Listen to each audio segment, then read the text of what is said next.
Bienvenidos a otro episodio de Tardeando en la Pedagógica. Hoy vamos a hablar de un tema bastante interesante y de una gran reflexión para todos los licenciados y estudiantes de licenciaturas.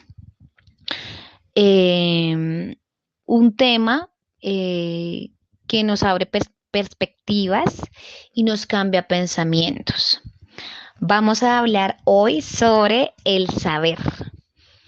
Vamos a hablar sobre esos saberes que hemos conservado de la escuela y que hoy seguimos utilizando en nuestra vida cotidiana, en nuestras labores. Bueno, sin más preámbulos, vamos a comenzar. El término saber, antes de iniciar, de poder comprender esos saberes que hemos aprendido de la escuela, es importante primero entender el concepto de saber, ¿sí? Y nos hacemos la cuestión, la pregunta de ¿a qué se le llama saber? Bueno, en el campo léxico del sustantivo saber es en definitiva reducido. Y realmente nos dicen que saber es un verbo en cuanto a lo que respecta al diccionario. Tiene 27 usos, ese solo verbo, y como ejemplo podemos decir que para los latinos el saber es tener un sabor, tener un gusto agradable. Y en sentido figurado llegará a significar tener sabiduría y buen juicio. Bueno, teniendo en cuenta el texto de Beirut, los saberes, sus concepciones y su naturaleza, él nos da un tipo de definición como tal del saber, ¿sí? De a qué se le puede llamar saber. Entonces él nos dice que el saber es pues lo que es sabido, lo que ha sido adquirido, un estado estático y una apropiación íntima, algo que se supone. No ha de ser olvidado ni perdido. El saber es el conocimiento adquirido mediante el estudio y la experiencia. Ya teniendo en cuenta esta definición, nos señala que hay dos fuentes de pensamiento europeo sobre el saber. Una es relacionada con ver, con forma, con imagen, y que lleva al discernimiento. Y la otra va relacionada con la experiencia y la sabiduría, ¿sí? Esto nos hace abrir también una perspectiva y nos plantea el saber de dos maneras. Una, el saber como un conjunto de conocimientos y la otra del saber como proceso. En las escuelas normalmente se prioriza un saber eminentemente discursivo. Eh, cuando realmente, o más bien, el saber que se proyecta en una escuela es el saber de carácter prescriptivo, ¿sí? Cuando nos hablan de esta priorización, nos damos cuenta o vemos la realidad de que en muchas escuelas se prioriza la teoría sobre la práctica. Es decir, le damos más importancia a esa teoría. Y también es importante recalcar que todo saber es también saber hacer, incluido el saber discursivo del que hablábamos arriba. Entonces ahí, haciendo una separación del saber discursivo al saber prescriptivo, podemos ver que el saber discursivo lo lo podríamos comparar con el saber cómo hacer, ¿sí? Que sería una técnica de discurso, y el saber prescriptivo lo podríamos comparar con el saber hacer. ¿sí? Que sería una técnica de transformación de mi realidad con el medio ambiente. Bien, ahora, como ya entendemos qué es el saber y sabemos que todo saber es también un saber hacer, que es uno de los saberes de la escuela, vamos a hablar sobre esa relación de la que hicimos observación antes, que decíamos que se priorizaba la teoría sobre la práctica. Vamos a hablar de esa relación práctica y teoría. Bien, entonces para poder entender esa relación, vamos a dar definición de el saber teórico y el saber práctico. Entonces decimos que el saber teórico está muy ligado al saber científico, pero también va ligado al práctico. Aunque la teoría en su concepción originaria hace mención al simple o no tan simple acto de ver, de observar o de contemplar, es decir, en aquella concepción, limitarse a la observación sin que la misma se contamine con la actividad práctica. Sería algo así como el conocimiento por el conocimiento sin afán de aplicación posterior. El saber práctico, bueno, resulta evidente que la pedagogía es una ciencia teórica y práctica a la vez, especulativa y normativa. Tal y como señalaba Hubert, la pedagogía no es exclusivamente ni ciencia, ni técnica, ni filosofía, ni arte, sino todo ello a la vez y ordenado según articulaciones lógicas.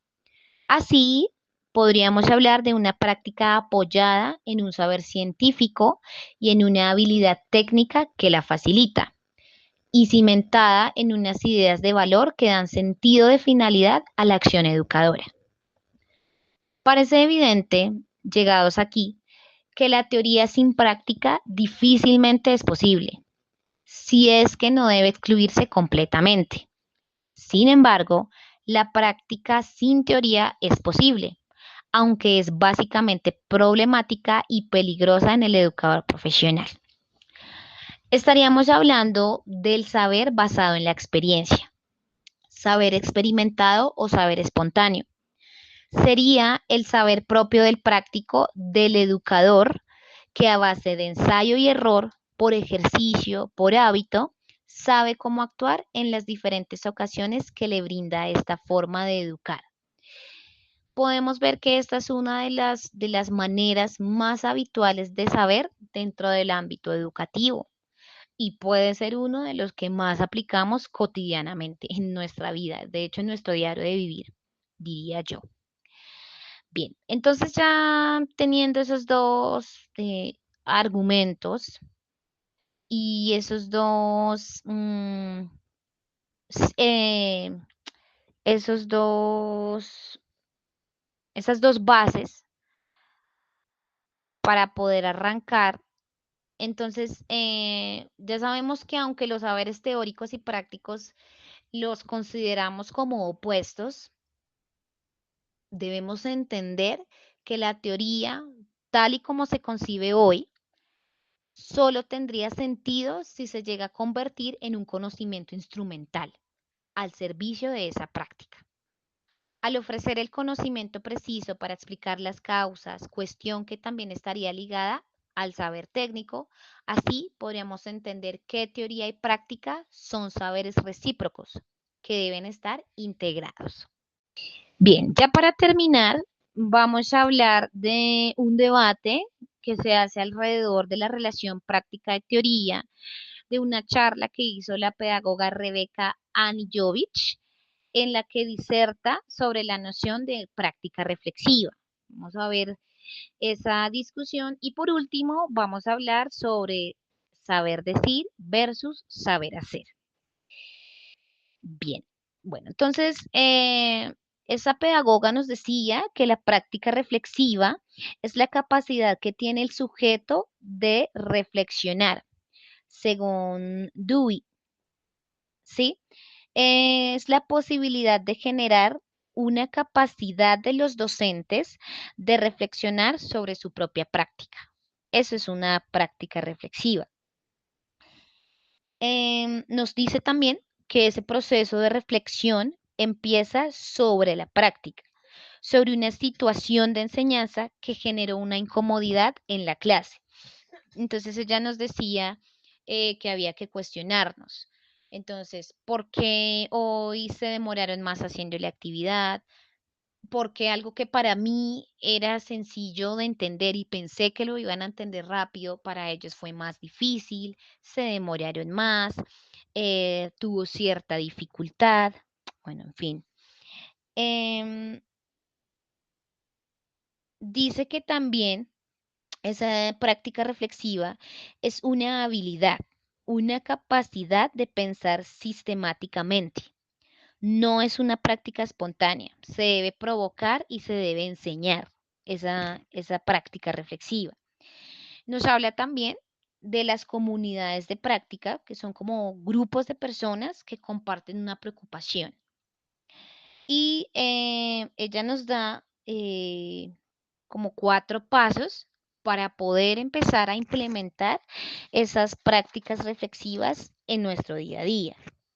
Entonces ella nos habla de, primero, un ateneo de buenas prácticas de enseñanza, tanto buenas y malas. Así como lo hacen en medicina, que hacen unos ateneos, nos decía ella que también lo implementáramos en este área educativo. Nos dice dos, que hicieran como juntas para que intercambiaran experiencias, igual, tanto buenas, tanto positivas como negativas. Número 3, nos habla de unos protocolos, una red de conversación organizada en pasos. Y por último, nos habla de una observación entre pares. Entonces, exacto, que nos tomáramos al menos 10, 15 minutos para observar la práctica de nuestro par y poder dar observaciones positivas y negativas, recomendaciones, etcétera, etcétera. Bien, eso en cuanto a la práctica reflexiva, en lo que nos dice la pedagoga, que es un muy buen consejo y creo que es algo que actualmente no se implementa mucho. Bien, ya para finalizar, estábamos hablando sobre el saber decir versus el saber hacer y pues obviamente todo lleva una correlación. Entonces ya hablamos de que en la escuela se prioriza el saber eminentemente discursivo, pero que más bien el saber que predominaba era el de carácter prescriptivo, que se priorizaba la teoría sobre la práctica. Bien, ese fue uno de los saberes que hoy en día priorizamos, claro que sí, el saber a través de la experiencia. Bien, continuemos con otro tipo de saberes aquí en Tardeando en la Pedagógica.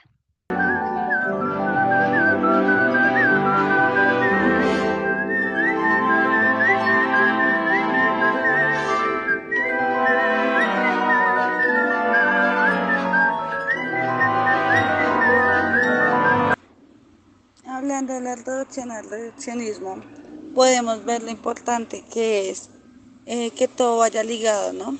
Desde un saber teórico, un conocimiento, a la práctica, al llevar a cabo nuestras experiencias en la vida cotidiana y en el aula o en una institución educativa, eh, colocar y enfrentar y resolver los desafíos que nos van dando pues esos mismos entornos. Lo que me queda de la escuela es lo importante de la experiencia y el de pronto no solo lo teórico, sino llevarme como a la acción. Recuerdo que en muchos casos los profesores lo dictaban o nos llenaban de guía, entendiendo que muchas veces va como en el currículum que lleva cada institución. A veces somos muy cuadrados y en las instituciones también y no nos permiten como salirnos eh, de una u otra manera, directa o indirectamente, como que nos limitan a hacer pues como lo que ellos quieren y ya, teniendo en cuenta pues que se manejan tiempos, se manejan momentos, hay cronogramas, entonces eso nos lleva como a hacer todo de manera muy cuadriculada. Entonces ahí vemos como la importancia de como lo teórico y el llevar a la acción. Vemos la importancia que de pronto las experiencias y los momentos es tan importante pues para los niños. No solo, sí, como que no solo lo teórico, pues porque también es algo muy aburrido. Es como el llevarlos a la acción, que ellos mismos se enfrenten a la situación y asimismo ellos con las herramientas que se les han brindado sepan cómo el resolver o el solucionar. Ahí en el texto nos dice cómo de pronto el discurso universitario a la práctica, es verdad, en la universidad o en muchos lados solo nos hablan como la parte linda, la parte teórica, eh, como los saberes que uno debe tener como base, más no nos hablan de todas las situaciones que nos podemos encontrar en un aula, en una institución. Eh, Casos, no sé, de violencia entre los niños, porque es que yo siempre he dicho como no es solo el ir a orientar, sino es involucrarse en la vida de los estudiantes. Va a estar el estudiante que va a llegar y te va a contar situaciones difíciles en la casa, situaciones que vio, que vivió, situaciones que quizás personalmente lo puede abrumar y uno va a ser como el refugio. Entonces ahí es cuando uno también debe, en base a lo que sabe, tanto en su formación, en su carrera, como también ya viene el tema de leyes, como saber qué hacer con cierta información que se le fue brindada.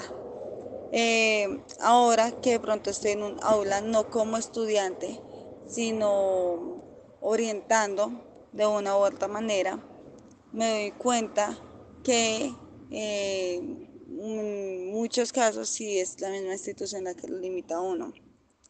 Cuando estaba de estudiante muchas veces decía como que no, siempre es lo mismo, es que solo nos pasan el libro para transcribir, pero pues de pronto era como los parámetros que en ese entonces tenían. Igual me quedo con la escuela, bueno, la escuela me marcó en el tema de, eh, hay cosas, incluso guías, que me dejaron muy marcada porque eran de pronto tediosas, porque de pronto sí me brindaron muchas cosas que me gustaron, palabras que me marcaron. Entonces, eh, llevo todo eso conmigo, llevo de pronto metodologías de profes que las aplicaron en mí, en mis compañeros, las llevo hoy en día pues a una aula para también colocarlas en práctica.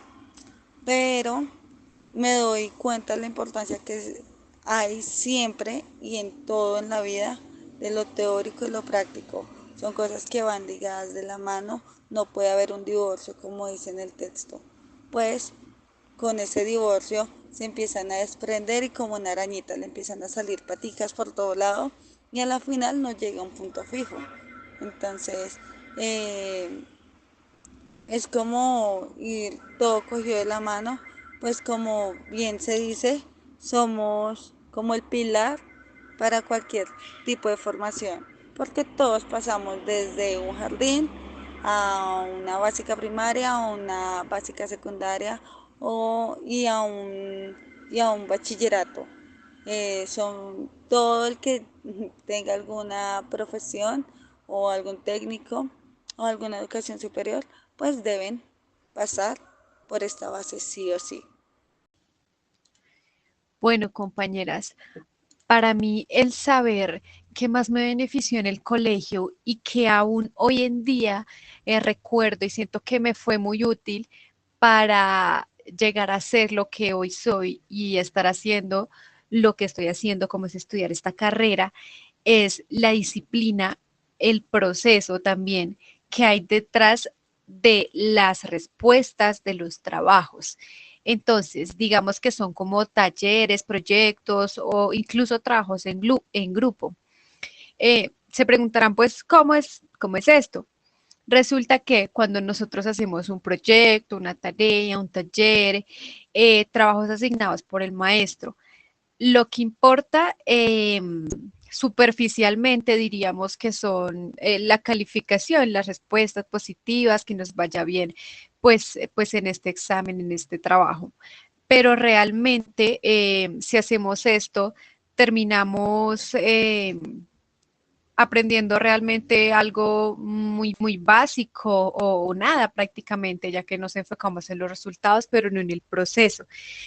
Entonces, lo que importa pues no son realmente las respuestas, sino que lo que les decía, aprender en el transcurso para llegar a ellas, el cómo absorbemos esos métodos, esas condiciones en algunas áreas que permiten por medio de la comprensión de la persona desarrollar ciertos ejercicios con mayor facilidad al tener ciertas condiciones, como pueden ser los ejercicios de física, los de matemáticas, los de química, bueno, en fin, abarca muchas áreas, incluso el inglés podemos de cierta forma ahorrarnos algunas palabras, esto pareciéndose más al idioma extranjero, y así de igual forma nosotros entender cómo se expresa un extranjero a la hora de hablar, pues diciéndolo así, del tú a tú.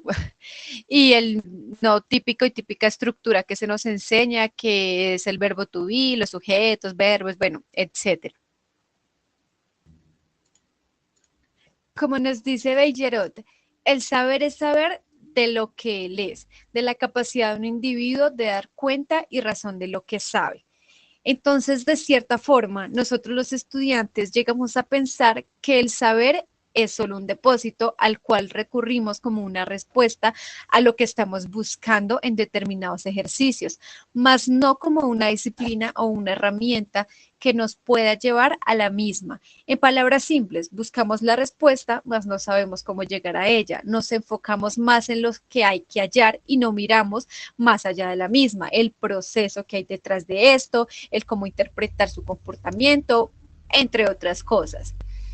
Una de las anécdotas que más podemos recordar del colegio era como algunos profesores se esforzaban para que en verdad nosotros nos interesáramos en el tema y en verdad quisiéramos aprender, utilizando distintas herramientas, la lúdica, el juego, situaciones del día a día para problemas de física, incluso le añadían un poco de humor al método de aprendizaje para atraer la atención de los estudiantes, desembocando así entonces cierto deseo de querer llegar a la respuesta con el método correcto. Eh, Esto para que pues se fuera entendiendo poco a poco, aunque no en todos los casos servía, pero igual se iban aplicando distintos métodos. En materias como español o lectura crítica, diría que es un gran aporte para nuestra percepción del mundo, ya que en ella aprendemos el valor de la cultura y cómo poder expresarnos respecto a un tema, teniendo conocimiento de este y debatiendo nuestros diferentes puntos de vista, generando un ambiente de interés, más no de discusión. Entonces, primando siempre el respeto, como nos dice la ética moral. Materias como lo son la educación física, por ejemplo, nos enseñan el valor de nuestro cuerpo. No podemos estar todo el día sentados, de pie, acostados, porque esto va a repercutir a largo e incluso a corto plazo, dejando en nosotros entonces esta disciplina de cada día por lo menos caminar ciertas distancias, hacer un poco de ejercicio, bueno, tener una rutina. Con todo lo que dije, pues anteriormente, desglosando un poco a lo que quiero llegar, eh, lo que me queda del colegio, sus saberes, entonces, no son las respuestas a las que podemos llegar, sino la experiencia que tuve para adquirir, para llegar a las mismas, el cómo entender un proceso, sea una conversación, un ejercicio de matemáticas, de física, en un laboratorio, bueno, en cualquier escenario. Entonces, a partir de esto podemos decir que de nada sirven las respuestas si no sabes cómo llegaste a ellas. De nada sirve un manuscrito si no conocemos la historia del autor o su estilo al escribir. De nada sirve tener fórmulas si no las sabes utilizar y su función de para qué casos se aplican ciertos cálculos. De nada sirve una partitura si no sabes leer lo que dice en ella. Entonces, pues, mi invitación es divirtámonos, interesémonos de verdad por entender diferentes temas, aplicando lo que yo conocemos y poco a poco llegando a respuestas por medio de experiencias, de procesos que de verdad enriquezcan nuestros aprendizajes. Muchas gracias.